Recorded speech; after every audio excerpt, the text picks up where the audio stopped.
Jak myślicie, możliwe jest kupić wydajnego flagowca w rozsądnych pieniądzach? W sumie to ja tego nie wiem, ale jakiś czas temu dostałem taki fajny telefonik, jakim jest Motorola Edge 30 Pro, czyli flagowiec od Motorola za względnie fajne pieniądze. No a zanim go rozpakujemy, to zaproszę Was szybko do wspierania mojego kanału. Wszystkie info oczywiście znajdziecie w opisie, a teraz rozpakujmy to cacuszko. Dzisiaj, tak jak zwykle, chciałem rozpakować w jakiś ciekawy sposób ten telefon, ale nie miałem na to pomysłu, więc po prostu otwórzmy i sprawdźmy, co znajdziemy w pudełku. A po podniesieniu wieczka, oczywiście na pierwszy rzut oka widzimy telefon, którym zajmiemy się troszkę później, a pod spodem mamy kartonik, w którym zobaczymy, co się znajduje, a znajduje się tutaj wyciągarka do kart SIM, do tego instrukcje, którymi nie będziemy sobie głowy zawracać, no i gumka na telefon, która uratuje niejedno życie, zarówno telefonu, jak i inne życia. Anyway, no i do tego znajdziemy kabelek czarny USB typ C na typ C, no i na sam koniec to, co iPhony nie dają i Samsungi ostatnio też, czyli ładowarka 68W, która jest no naprawdę ładna. Pleski telefonu wykonane są z satynowego szkła Gorilla Glass 5 o naprawdę ładnym niebieskim kolorze, który dodatkowo w świetle mieni się na różne takie kolory, odcienie tego niebieskiego. Naprawdę moim zdaniem bardzo to ładnie wygląda, a dzięki temu, że jest to szkło matowe, to też nie zostawia tak dużo śladów. Praktycznie to się w ogóle nie palcuje, co jest dla mnie ogromnym zaskoczeniem. Zaskoczeniem dla mnie też było to, że szkło, jakie mamy z przodu, to tylko Gorilla Glass 3. Jak na flagowca z 2022 roku, to troszkę słabo. Tak samo słabo jest w zakresie wodoodporności, bo mamy tutaj tylko IP52, co chroni nas jedynie przed zachlapaniami, a przed zanurzeniami to tak średnio bym powiedział. I to niestety nie koniec krytyki, jeśli chodzi o jakość wykonania, bo ten telefon jest duży, ma uwaga 6,7 cala. To akurat plus, no chyba, że macie bardzo małe dłonie, to będzie Wam go ciężko obsługiwać. Ale zobaczcie na ten przycisk do odblokowywania, jak on jest wysoko i żeby go odblokować, trzeba naprawdę robić dziwne wygibasy, a już nie wspomnę o przyciskach głośności, które są jeszcze wyżej i żeby do nich dostać się, trzeba robić jeszcze większe wygibasy, nawet używać czasami dwóch rąk. Kto to wymyślił?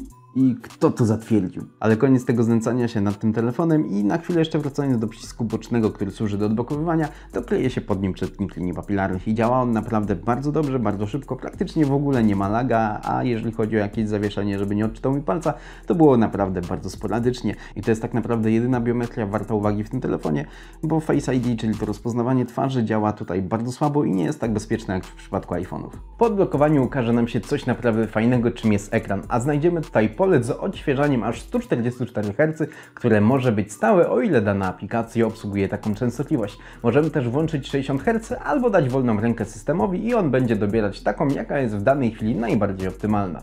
Jeśli chodzi o jasność, to radzi sobie bardzo dobrze. Przy słonecznym dniu wszystko bardzo ładnie na nim widać. A w nocy albo po prostu wtedy, kiedy jest ciemno, telefon nawet na najsłabszych ustawieniach jasności potrafi wypalić oczy. Za mną zrobiło się kolorowo jak na jarmarku, więc porozmawiajmy o kolorach, a jest o czym gadać, bo w tym telefonie znajdziemy dwa główne tryby kolorystyczne. Pierwszy z nich, który ja osobiście sam polecam, to taki, w którym balans bieli jest przesunięty o 1 stopień w kierunku ciepłego, bo wtedy kalibracja jest zdecydowanie najprzyjemniejsza, jest taka lekko ocieplona. Oraz drugi, dla osób lubiących bardziej podkręcone kolory, jest tryb nasycony, który gwarantuje mocne, bardzo fajne, nasycone kolory, takie najmocniejsze, jakie da radę wygenerować ten wyświetlacz. A jak z dźwiękiem? Na pewno nie znajdziemy tutaj gniazda jack 3,5 mm, ale prawdę mówiąc, od lat korzystam z telefonów bez jacka i jakoś mi ani trochę to nie przeszkadza. Dajcie znać koniecznie, czy Wam brak jacka przeszkadza w telefonie. Za to znajdziemy w tym telefonie głośniki stereo, które grają naprawdę bardzo dobrze i naprawdę bardzo fajnie ogląda się na nim filmy, zwłaszcza te moje, chociażby ten tutaj, smartfonach do 1500 zł. Polecam, ale naprawdę bardzo fajnie ogląda się filmy na tym telefonie. Przy tym całym oglądaniu czy słuchaniu muzyki ważna jest też bateria, a znajdziemy tutaj akumulator o pojemności 4000 mAh, a starczy to na około 6 godzin ciągłej pracy ekranu, a naładowanie jej do pełna zajmuje około 50 minut dzięki 68W ładowarce.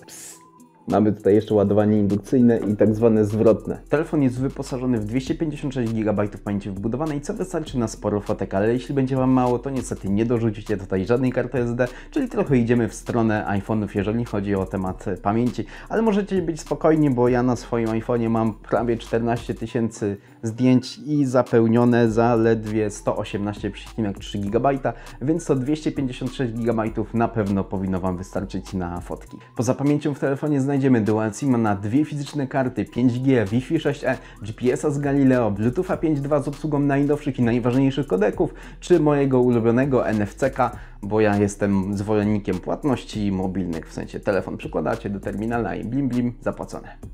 A wiecie, co ja mam właśnie w ręku? Bardzo stary aparat, taki, który był produkowany od początku lat 80. do początku lat 90. i ma jeszcze lampę błyskową na kabelek. I jak mam ten aparat, który jest jeszcze na klisze, to chyba już wiadomo, o czym będę teraz mówił. A mówić będziemy o aparatach, jakie są w tej Motoroli. Znajdziemy w niej 3 główne aparaty i 1 selfie. Dokładne parametry macie wypisane obok, ale ogólnie mówiąc, to pierwszy aparat jest typowym głównym aparatem, drugi to szeroki, trzeci to taki do pomiaru głębi i ostrości, no i czwarty z przodu to selfie. Jakość zdjęć, zwłaszcza przy dobrym oświetleniu, jest naprawdę dobra. Odstaje trochę od fotograficznych smartfonów, ale to, co zobaczyłem, jest w 100% tym, co oczekiwałem za te pieniądze. Kiedy mamy dużo światła, ciężko jest jakościowo rozróżnić zdjęcia zrobione normalnym czy szerokim obiektywem. Każde jest naprawdę dobre. Dwukrotny zoom też radzi sobie dobrze, ale tutaj wychodzi bolączka tego telefonu, czyli brak teleobiektywu. Schody zaczynają się dopiero wtedy, kiedy jest coraz ciemniej.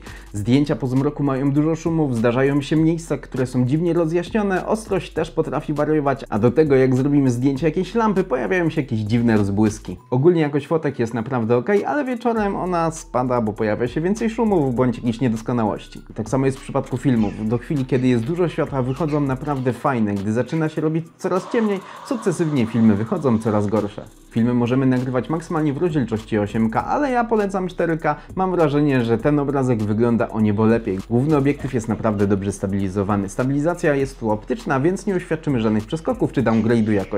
To, co mnie rozczarowało, to jakość nagrań szerokim obiektywem. Maksymalna rozdzielczość to 1080p, do tego film jest dziwnie nieostry i pozbawiony jakiejkolwiek stabilizacji.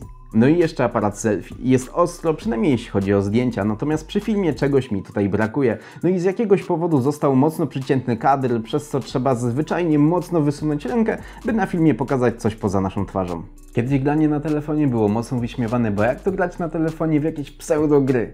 Ale czasy się zmieniły, no i na telefony zarówno te z iOS-em, jak i Androidem wychodzi naprawdę mnóstwo bardzo fajnych gier, które potrafią wciągnąć na długie godziny, zwłaszcza kiedy telefon daje sobie z nimi radę bardzo dobrze. A ta Motorola naprawdę daje radę. Grałem na niej w różne gry, i te mniej wymagające, i te bardziej wymagające, i nie zdarzyły mi się żadne przycinki. Czasami w momencie, kiedy długo grałem na tym telefonie i on trochę się nagrzał, to zdarzały się spadki FPS-ów, ale to było raczej rzadkością niż codziennością. Tak samo wydajność samego systemu, do niczego nie mogę się tutaj przyczepić. Działa bardzo płynnie, aplikacje otwierały mi się praktycznie od razu, a przycinek w ogóle tutaj nie uświadczyłem. Wszystko za sprawą 12 GB RAM oraz naprawdę wydajnego procesora, jakim jest Snapdragon 8 generacji pierwszej, który nie posiada bolesnego throttlingu, czyli w uproszczeniu nie odczujemy drastycznego spadku mocy na skutek nagrzewania się procesora podczas hardkorowego użytkowania, a trzeba naprawdę mocno się starać, by nagrzać ten telefon. Jeśli chodzi o dokładne dane techniczne telefonu, to w opisie macie link do danych technicznych i to wszystko po to, żeby nie przedłużać tego filmu i nie mówić naprawdę o oczywistych rzeczy, takie jak procesory czy cokolwiek tam innego jest. Po prostu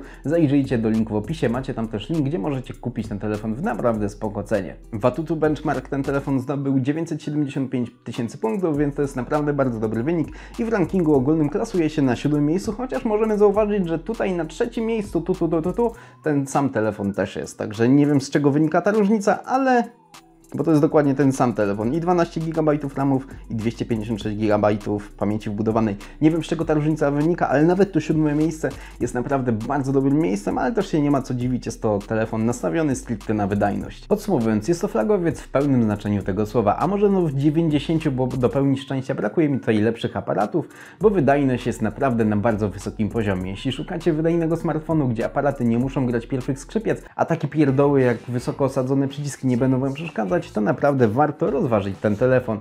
A teraz mam nadzieję, że ten film Wam się podobał. Jeżeli tak, no to wiecie co robić. Koniecznie zostawcie łapkę, komentarz. Zapraszam też do wspierania mojego kanału. No i co? Widzimy się w kolejnych odcinkach. Cześć!